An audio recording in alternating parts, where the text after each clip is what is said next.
"Can you take her instead of me?" asked the little girl. The rancher said nothing, then took both.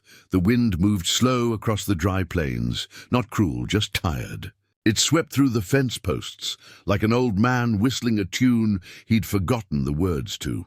Dust clung to the boots of a man who hadn't spoken to anyone in 3 days. His coat, worn leather, hung loose over his frame, like it had given up trying to hold on to anything. James Calloway, 57, had buried his last horse 2 weeks ago. The ranch was mostly quiet now. No cattle, no visitors, just the hum of an aging windmill and the hollow creak of his porch swing.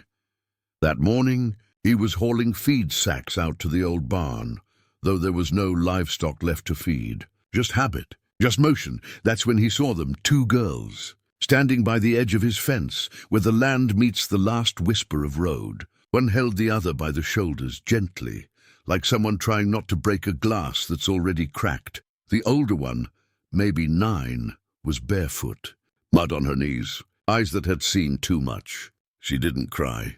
She just stood there staring at him, unblinking. The younger girl, maybe 5, clung to her hip like a shadow, thin, shaking, her head tucked under the older girl's chin. They didn't say anything at first, and neither did he. James dropped the sack. It thudded in the dirt. The older girl raised her hand, not to wave, but just raised it, like surrender, like she knew this was a risk. Then she spoke, her voice hoarse and small. "Can you take her instead of me?" Silence cracked through the field like thunder.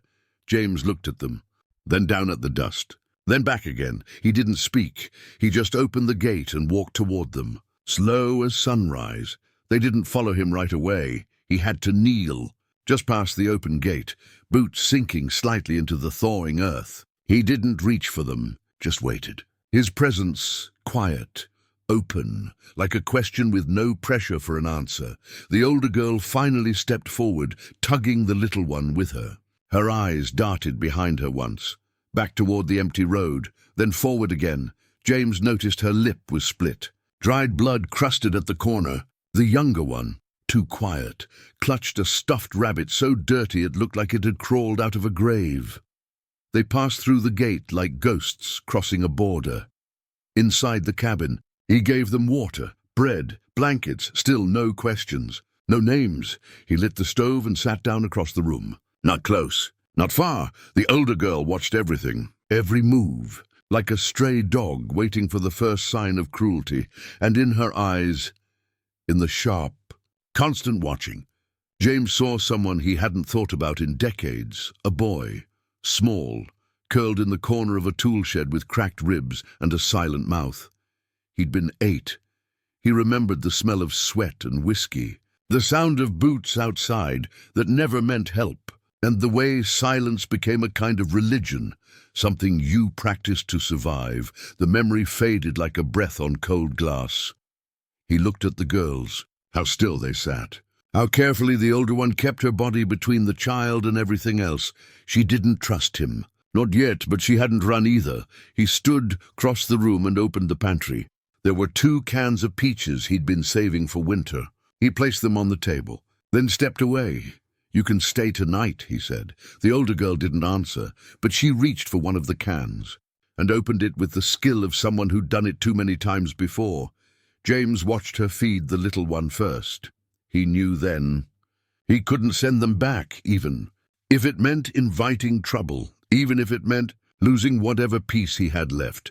Because someone once walked away from him, he wouldn't do the same. It was on the second morning that she finally spoke. The older girl. James found her sitting on the back steps just before dawn, wrapped in his old wool coat. Watching the frost melt off the grass like it was a show, he poured 2 cups of coffee, left one beside her without a word. She didn't touch it. After a long silence, her voice broke through the cold.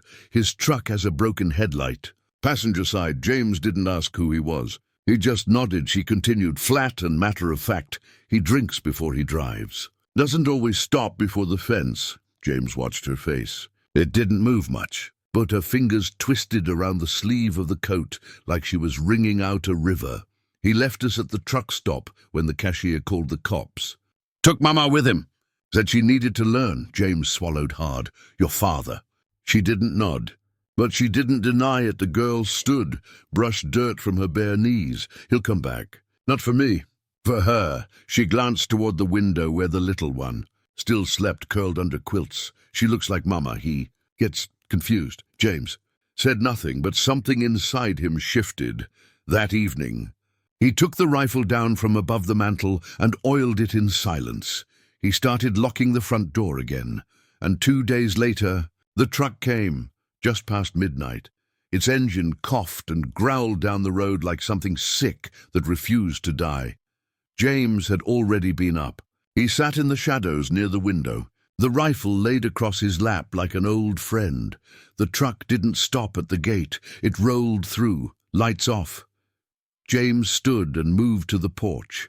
He didn't call out, just waited. The truck door opened. A man stumbled out, tall, lanky, drunk. His boots crunched the gravel as he staggered forward, calling out, "Sarah? Come on, baby. Let's not play games. Just give me the little one. You can stay here, huh? You like cows, right?" James felt his jaw tighten. His fingers wrapped tighter around the stock. From behind him, the girl whispered, "That's him." Her voice didn't shake, but her hand found his coat and held on, tighter than before. The man never made it past the porch. James didn't fire. He didn't need to. A voice that hadn't raised in years came out like stone through glass. "Turn around. You're not wanted here." The man hesitated, saw the rifle, the steadiness behind it, and then he spat in the dirt, cursed, and stumbled back to his truck. The girl didn't speak that night, but she didn't sleep either. James sat by the door until the horizon softened. The next day, something changed.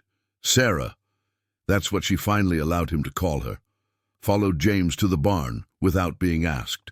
She helped feed the chickens, watched him patch the broken fence. In the afternoon, he set an old tin can on the stump and handed her a .22 rifle. She held it like she already knew how, didn't smile when she hit the can, didn't flinch when she missed, but she looked at him, really looked, for the first time. Later, when the little one napped, Sarah sat beside the fireplace, sleeves rolled up. James noticed the scars then, thin, pale lines across her forearms, some old, some not so old. He didn't ask. Instead, he pulled his shirt sleeve up and showed the deep circular burn near his shoulder. "Oil drum. My father." She didn't react, but her eyes softened, just slightly.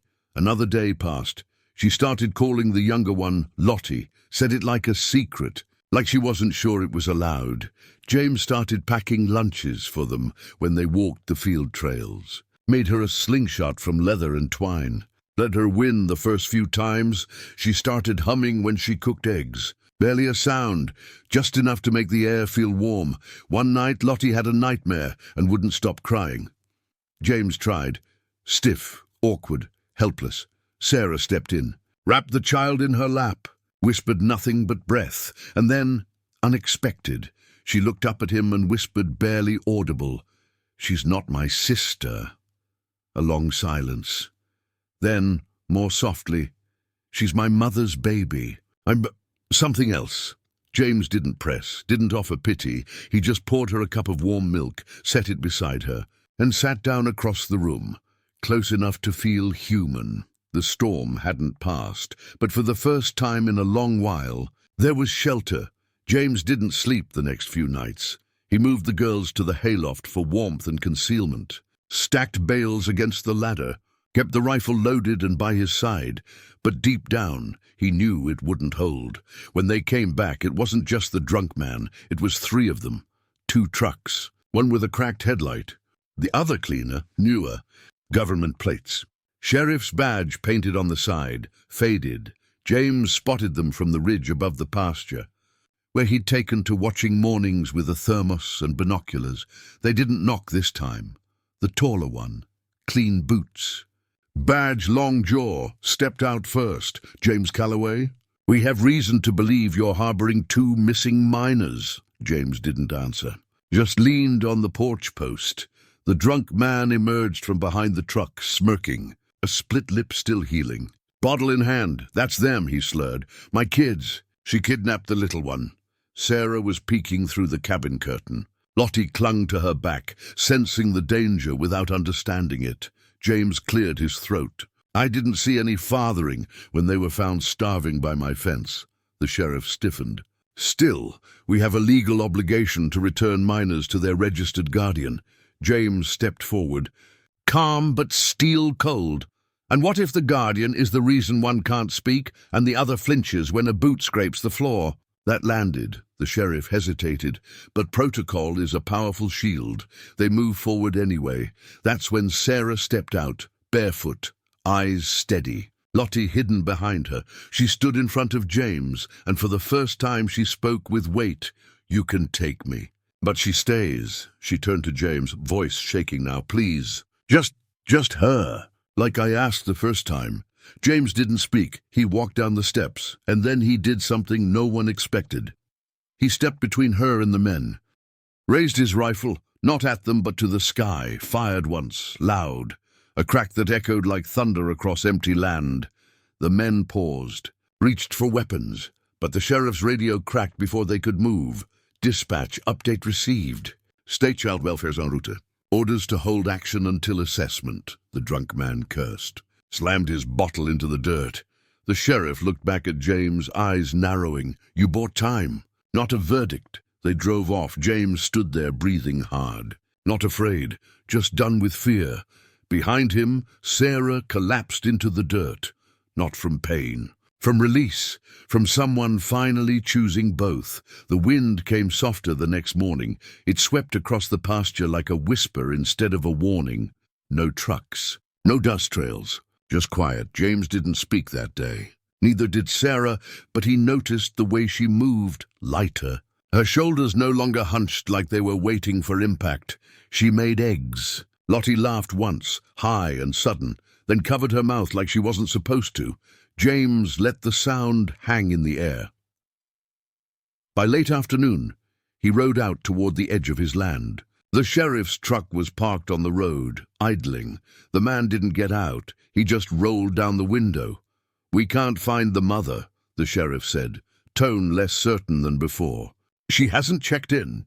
No one's seen her in days." James said nothing. The sheriff tapped the wheel with his thumb. "That drunk. Turns out he's not on the birth certificate. The younger one isn't legally his. And the older girl, he trailed off. No record of her at all." James raised an eyebrow.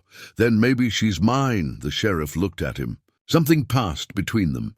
Not trust, but understanding. Then the truck rolled away. Back at the cabin, Sarah was sitting on the porch steps, sharpening a stick with one of James's old pocket knives. Lottie lay nearby in the grass, holding the stuffed rabbit James had helped her sew back together. James sat beside Sarah, the boards creaking beneath his weight. She didn't look at him, just said, almost too quiet to hear, "She won't remember him." "I don't want her to." James nodded slowly.